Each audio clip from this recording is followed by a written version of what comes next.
Pessoal, vocês lembram do caso da suposta importunação à baleia, né? Pois é. Hoje saiu o resultado da investigação da Polícia Federal. E aí, pro desespero dos petistas, o Bolsonaro não matou a Marielle, o Bolsonaro não carregou os móveis do palácio e o Bolsonaro não importunou a baleia. A Polícia Federal concluiu que o Bolsonaro não importunou a baleia. Ele não foi indiciado. Acabou mais uma narrativa agora contra o ex-presidente Bolsonaro, que ficava aí rondando os noticiários o tempo todo, né? Então, ficou comprovado que o Bolsonaro não importunou baleia nenhuma e foi só mais uma cortina de fumaça para talvez apaziguar aí algumas notícias que não seriam tão boas se viessem para a mídia. Sabe o que me incomoda? Me incomoda que a mídia verdadeira, a mídia que ganha dinheiro do governo, a mídia que são os grandes conglomerados do sistema, do consórcio aí, eles não mostram as coisas como deveriam ser. Como, por exemplo, um jornal desse aqui, fazendo uma ligação bem feita, né? Jornal da USP, tá? Aquele pessoal lá que faz aqueles cálculos mirabolantes durante o período de manifestações. O Brasil tem 10 milhões de analfabetos, apesar da queda na taxa em 2022. Especialistas falam da queda na taxa de acordo com os dados divulgados pelo IBGE, mas dizem que a erradicação do analfabetismo até 2024, como pretendia o Plano Nacional de Educação, é improvável. Ou seja, vamos reformular aqui a matéria da USP.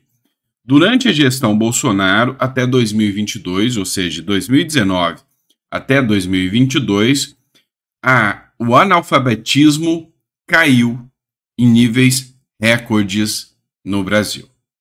Mas aí é lógico que a gente precisava tirar o Bozo, porque o governo do amor e da educação ia chegar trazendo uma educação boa. Afinal, educação, saúde, segurança são marcas registradas do governo petista, não é isso? Não é bem o que diz a matéria do jornal O Sul. Evasão escolar aumentou e a reforma no ensino médio empacou. Matéria de 2 de março de 2024, tá, pessoal? O primeiro ano do governo Lula não foi positivo para a educação. Caiu o número de matrículas em todas as etapas do ensino básico e a evasão escolar aumentou. A reforma do ensino médio empacou. E o Plano Nacional da Educação também rateia, mais do que boa vontade. Será necessário um esforço extra para tocar o projeto em frente e agilizar as mudanças prometidas para reverter este quadro. Ou seja, para quem falava que era pela educação, tá vendo os cortes nas universidades, tá? Os meninos da USP, eles estão começando a fazer greve agora, fazendo greve contra o governo Lula, porque está faltando dinheiro para as questões básicas dos meninos da USP, tá? Então, essa turma que falava que era pela educação, pela saúde, tá vendo que nem nada do que foi prometido foi verdade. A picanha não chegou, a cervejinha não chegou, a democracia não chegou. E o pior de tudo, vamos lá. Páscoa, né? Feriadão, tá chegando. Como é que vai ser a sua ceia, meu amigo? Fala pra mim, porque a da maioria dos brasileiros vai ser com um arroz com macarrão mesmo, porque não vai ter peixe nem chocolate. Matéria do Conexão Política, Poder 360 e um monte de jornais repercutiram. Páscoa sem ceia, peixe e chocolate. Brasileiros não comprarão produtos este ano por questões econômicas. Ué, nem a cervejinha, mas a picanha não vai ter? Não, não vai.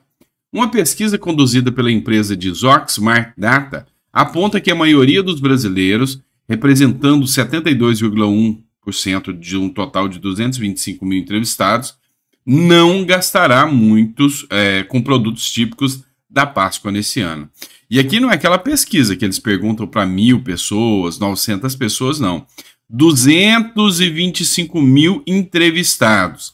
Desses, 71% disseram nem cerveja, nem picanha e nem ovinho de Páscoa. Nada, nada, nada.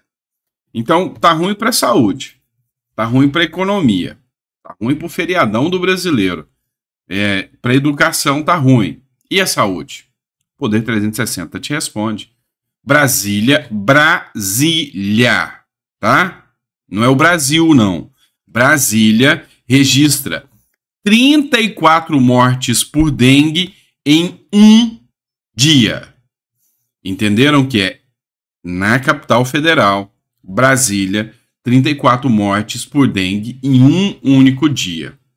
O Brasil teve 55.115 novos casos da doença, totalizando 2,3 milhões de infecções e 831 mortos confirmados. Tem mais de 1.200 a confirmar. Como é que está a saúde?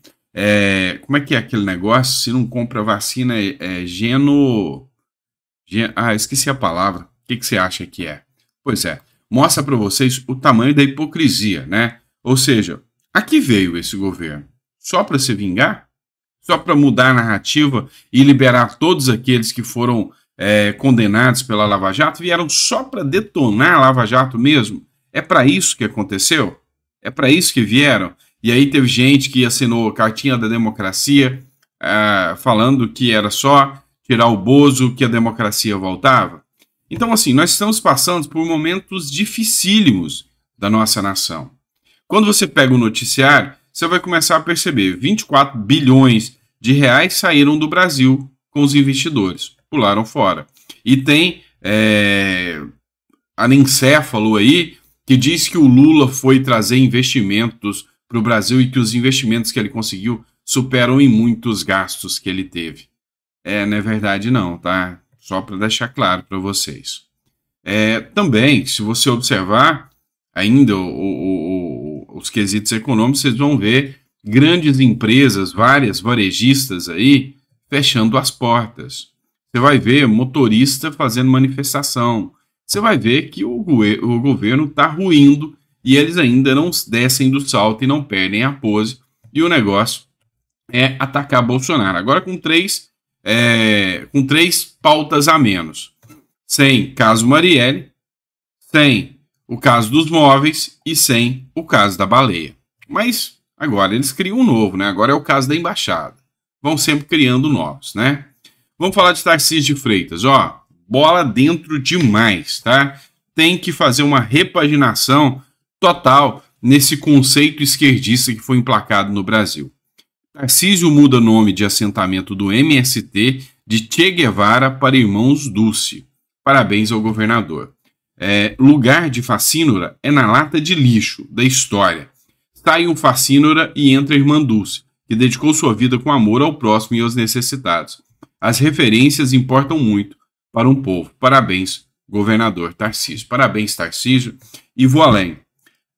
O Congresso tinha que tomar vergonha na cara e criminalizar no Brasil o comunismo, assim é com o nazismo, acertadamente, tá?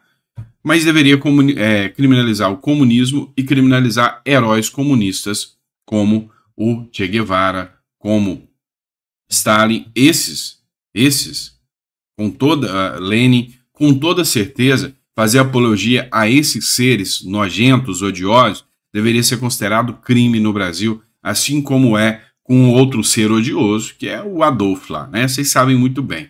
Então, eu acho que tinha que encarar algumas questões de frente aqui, porque se tem um movimento que causa a morte das pessoas também, vocês sabem que é esse movimento comunista, é um movimento, que só lobotomiza aí os nossos jovens, nossas crianças, desde a época ali da escola. Tem que criminalizar professor que vinha ensinar que Che Guevara era uma pessoa boa para os alunos, tem que sair dali expulso da escola, talvez até preso. Essa é a minha visão sobre o que eu penso sobre esse caso, tá certo? Vamos falar do Brasil como ele é, né? Da verdade, do porquê voltaram, né? O STF arquiva inquéritos de Gilberto Kassab por falta de provas da Lava Jato. Meu amigo, o Supremo Tribunal Federal está sendo uma verdadeira mãe para muitos políticos aí. O Supremo Tribunal Federal determinou o arquivamento de 2 inquéritos que investigavam a conduta do ex-prefeito e hoje secretário de Governo e Relações Institucionais do Estado de São Paulo, Gilberto Kassab, por prática de crimes de corrupção passiva e lavagem de dinheiro. Um dos inquéritos apurava fatos relativos à suposta solicitação direta de vantagens indevidas por Kassab para garantir a realização da obra do túnel Roberto Marinho pela Odebrecht em 2008. Em outro, a investigação tratava de repasses indevidos na realização de um conjunto de obras viárias em São Paulo. Pois é, sabe, é vergonhoso a gente ver alguns pontos assim, porque o Supremo Tribunal Federal está fazendo um limpa. Mas a gente tem que ser muito coerente. Eu acabei de falar parabéns, Tarcísio. E o Kassab tem aí esses escândalos aí, ou tinha, né? Hoje ele não tem mais. É secretário de Governo e Relações Institucionais do Estado de São Paulo, tá? Do governo Tarcísio. Então, assim, no final das contas, a gente viu o quanto o Bolsonaro teve que colocar gente do grande sistema, o Tarcísio colocando gente do grande sistema lá dentro. Isso aí mostra que, assim, tem muito ainda, mas muito ainda a ser feito no Brasil. O caso dos irmãos Brazão aí mostra só a pontinha do iceberg. Vocês não têm noção do quanto a política, a polícia, o sistema está todo impregnado, o judiciário está todo impregnado nesse sistema, todo nesse establishment que existe aí. Então, assim, falar que isso é mentira é ir contra a própria realidade, é ir contra a noção básica. Sabe, essa turma que está defendendo o PT, que antes criticava, como Reinaldo Azevedo, o próprio Vila, assim, pessoas com um nível de cultura muito grande, e hoje a gente vê assustado defender o governo como se o governo fosse uma coisa boa, depois de tanto ter atacado a Lava Jato, de tanto ter defendido a Lava Jato, né? O Reinaldo Azevedo, o Vila, defendia a Lava Jato contra esses que aí estão. Hoje atacam a Lava Jato contra esses que aí estão. Então, assim, a gente não sabe o que aconteceu para uma mudança tão repentina de posicionamento. Mas mesmo esses, dizer que a Lava Jato foi o mal e que esses políticos são santinhos, vendo ali Chiquinho Brazão se livrou da Lava Jato, pessoal. Então, assim, não dá, né? Então, tapar o sol com a peneira e dizer que não existe um sistema, um organograma todo preparado ali dentro da corrupção e que o Brasil é tomado dentro de todos os poderes, dentro de todos os sistemas, que o Brasil é tomado por essa gente, aí é tapar o sol com a peneira, né? Aí é estar vivendo fora da realidade, tá certo? Ó, a Marina Helena, que é a candidata do Partido Novo, ela comentou aqui as manifestações que aconteceram dos motoristas de aplicativo, né? Nas audiências públicas, o governo consegue levar motoristas que concordem com ele. Já nas ruas, fica difícil controlar. Motoboys e motoristas da Uber de todo o Brasil dão um recado. Chega de imposto, chega de sindicalismo. Ninguém quer saber disso. E aí, teve protestos pacíficos e não tão carinhosos assim em relação aos sindicatos e ao Lula. E essas manifestações ocorreram em várias cidades simultaneamente no Brasil. Dá uma olhada, só um pedacinho aqui.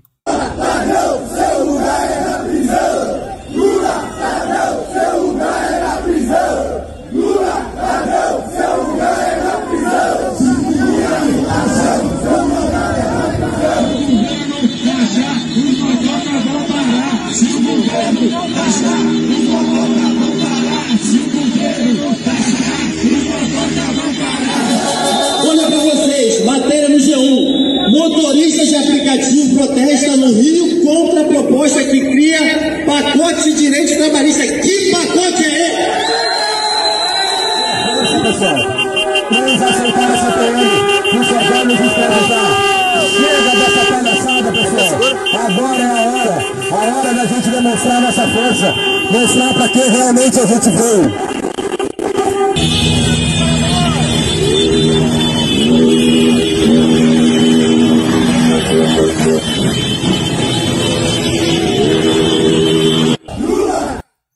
Você pode até enganar alguns por todo o tempo. Você pode enganar até todos por algum tempo, mas todos, todo o tempo, isso não consegue. Você pode ter certeza que mais cedo ou mais tarde as máscaras caem. E literalmente, os motoristas de aplicativo mostraram que eles são trabalhadores. E o Partido dos Trabalhadores estão querendo ferrar com eles? Pois é, a conta não bate. É mais conta para eles pagarem? É taxação a mais para eles, para pagar o rombo que o governo Lula está fazendo?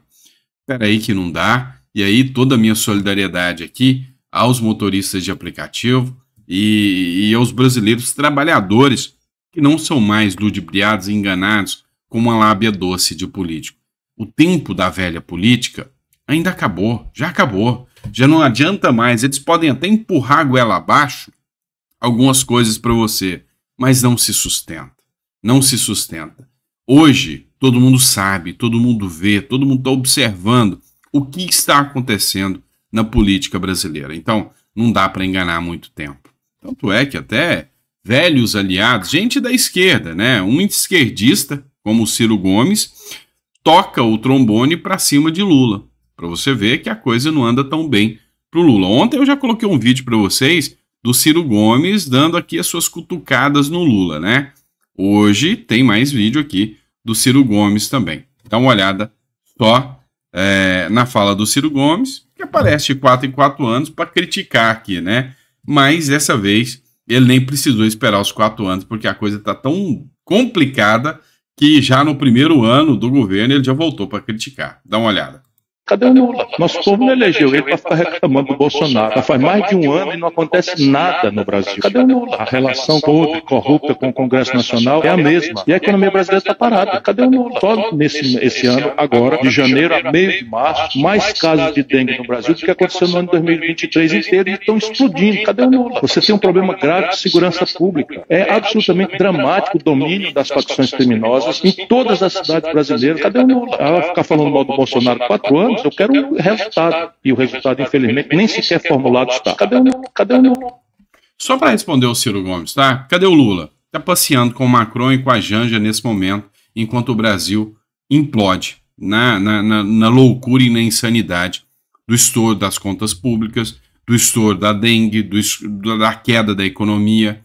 Tá aí o Lula, tá? O Lula que o próprio Ciro aí também ajudou a eleger e fez campanha pesada também, né? Afinal, fazer o quê? Era preciso tirar o Bozo. Não é isso que eles falam? Pois é. Será que melhorou? Será que o Brasil se sente mais representado e melhor agora? Eu duvido e duvido muito. E você? Tá feliz com o novo governo aí? Você acha que dá para encarar mais 3 anos desse governo na tranquilidade, que é o que falta ainda, e quem sabe até uma reeleição? Porque o Lula falou que se dependesse dele, ele governava o Brasil para o resto da vida. Lembra disso? Pois é, deixa seu comentário ou a sua risada aí sobre isso, tá bom? Abraço, fica com Deus. Daqui a pouco a gente tá voltando com mais um editorial para vocês. Grande abraço.